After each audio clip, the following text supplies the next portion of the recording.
was like I was saying a few minutes ago, the killing of the 16-year-old sister, Makia Bryant, right? So Makia Bryant, she was basically in her neighborhood.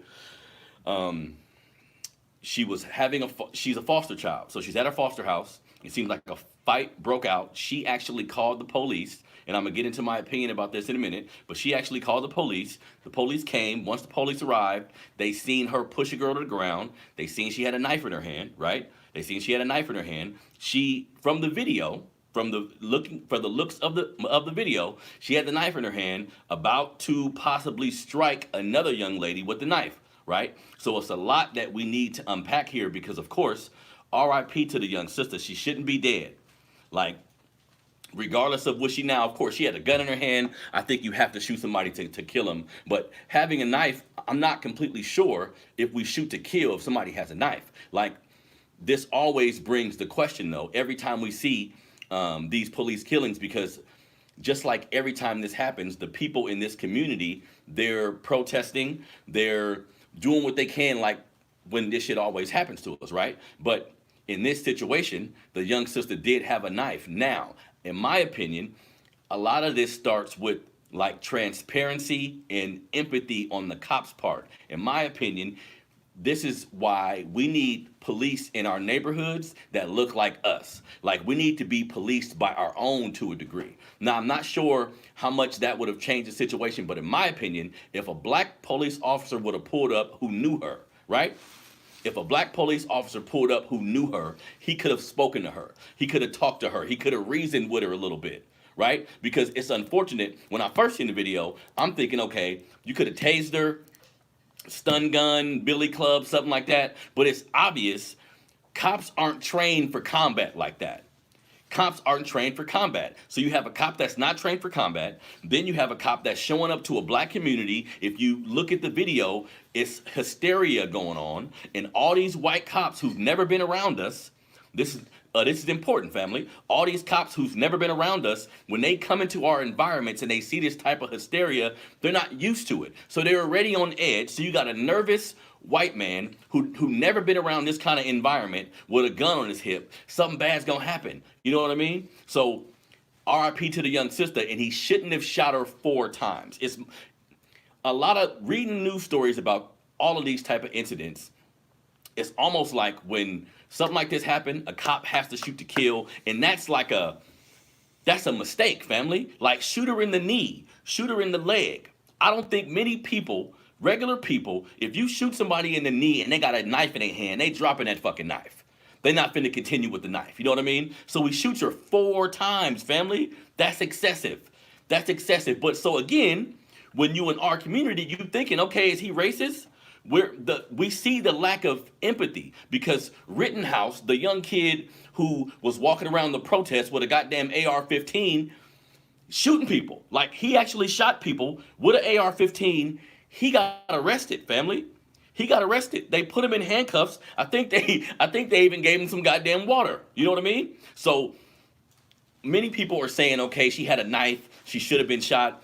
It's not that easy when it comes to dealing with our community because we're not giving these cops the benefit of the doubt. Unfortunately, we don't trust police, family. So it's extremely difficult for us to give you the benefit of the doubt when time and time again we see you dealing with us with no empathy involved, no empathy, no compassion or any of that, right? So it's a lot to unpack with this because the sister, the 16-year-old girl, was a foster kid, right? And we know, I was reading an article about black kids are like 2 or 3 times more likely to be in a foster care system instead of white kids, right? And we know how violent. Anybody you've ever met that was in foster care, they'll tell you that it's a violent ass environment, right? So again, we dealing with systematic issues because of course, parents need to be accountable. Like, why the hell is your kid in foster care, right? But then when we're dealing with this system, you got to unpack everything. So were her parents on drugs? Is her dad in jail, right? And if that's the case, then we still dealing with some systematic issues.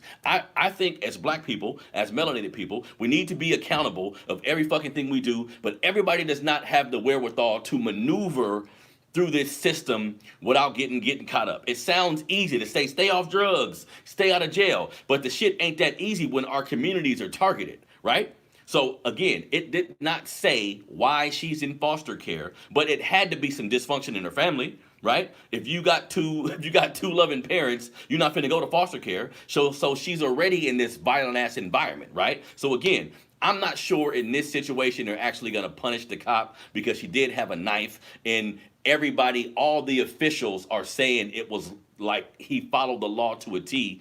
They released the camera footage like 2 hours afterwards, maybe an hour afterwards, which further makes me think that they think he was in the right. Because typically, when they know some foul shit happened, it takes them a while. They doctor the video, they do all these other kind of things, right? So they released that video immediately.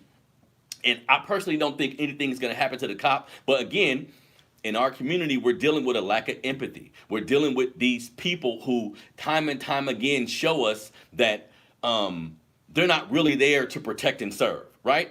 Can we admit that? Like when it comes to black communities, they're not really there to protect and serve us at all, and they show us time and time again. So when situations like this happen, we're not gonna be too empathetic with you. You feel me? We're not gonna give you the benefit of the doubt when we know typically you don't give us the benefit of the doubt. Now that's my overall opinion on that situation and that cop, right? However, right, when I'm watching this video, like we it's okay to want justice from this system, like most of us do. Like there's no problem with that at all. But everybody has to be held accountable. And I think also we need to get to a space where we're like self-policing, right? It's hella people crowded around, and we know, let's keep it real, niggas like watching fights and shit. Now maybe this got out of hand quickly, possibly, but niggas like watching fights. Why didn't somebody else step up? It seems like from every article I've read, the young sister is the one who called the police. Another no-no.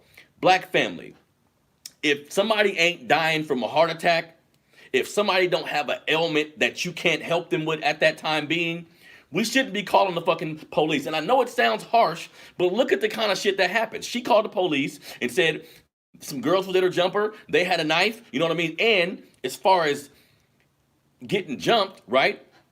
Once you get into a situation with somebody, because somebody was saying to me, well, she was getting jumped. She should have just fought back like they were fighting. Well, check it out, family. You can't control the art of war. Like, you can't control how war happens. You put your hands on somebody, you don't know how they finna come back. You don't know what they got. You see what I'm saying? So I'm not too mad at how she was trying to protect herself. But with everybody around, I'm sure, again, the video isn't completely clear. I seen people, but I couldn't, you know what I mean? If there was men around, we got to step in and stop that. There's no reason she should have called the police. Some adult around should have been able to step in. I'm sure motherfuckers had their phones out and everything. Some adult around should have been able to step in and say, hey, look, stop this. Hey, give me that knife. Somebody should have been able to intervene. Like policing our own community, we got to figure out a way to get to that point, family. Because sometimes I've reported on multiple situations where the cops are called and we end up dead when the cops come, right? Multiple situations where the cops are called and we end up dead when the cops come. Family, we need to begin some community policing type environment, just like the Black Panthers and other groups who would go to the drug dealers and go to the hood niggas and make sure that they was all seeing eye to eye on what was supposed to happen. This could have happened the same way. So yes, the cop is wrong. The cop is wrong. He didn't approach the situation with the right attitude, in my opinion, right? In my opinion. Now, again, she was possibly about to stab another young person. So he is in a precarious situation. So I say, if you can't tase her, if you guys weren't trained to get up close to somebody and tase them, right? Because they have a weapon, cool. Shoot them in the knee. Shoot them in the... You can be trained on anything. Why not train them to shoot them somewhere that'll put them out without fucking killing them? Like, shooting to kill should only be if somebody got a gun. I'm tired of seeing cops shooting and killing people, especially us, primarily us, when there's no fucking gun involved. If there's no gun involved, shoot her in the arm. Shoot her. And I heard a police chief or somebody say, you know, people were saying he should have shot him She should have shot her. He should have shot her in the leg or something. But it's not that simple. Why isn't it that simple if you're a trained professional? See, this is another problem where we got regular Joe Smoles on the goddamn police force. In my opinion, this is such a serious position. They should be trained for damn near a year. They should be trained for. They should have ongoing training about how to prevent this type of shit from happening. They should have ongoing training about how to shoot people in the right place, how to physically get somebody off you. Like, in my opinion, cops should be hella in shape. They should be hella confident about their physical ability and their hands and their ability to use their hands in diffuse situations. You know what I mean? Sometimes we got these scary ass white boys, like I said, pulling up to a situation where it's all niggas. They already on edge because they're not familiar with us. It's gonna be nothing for them to grab that gun. You know what I mean? So, R.I.P. to the young sister, man. Ultimately, she should not be dead. What's going on with that? R.I.P. to the young sister. She definitely shouldn't be dead from this situation. But this is we gotta stop calling the fucking police, man. And it's unfortunate. Like, it's definitely unfortunate, but we gotta figure out a way, man. Like, calling the police when all of these incidents happen, it's not the right way to go, family. You feel me? So R.I.P. to the young sister. I'm not sure what type of justice we'll get from this situation because, like I said, she did have a knife in her hand, and whenever that's the case in these type of situations, the cop pretty much gets a goddamn pass. You know what I mean? So R.I.P. to the sister.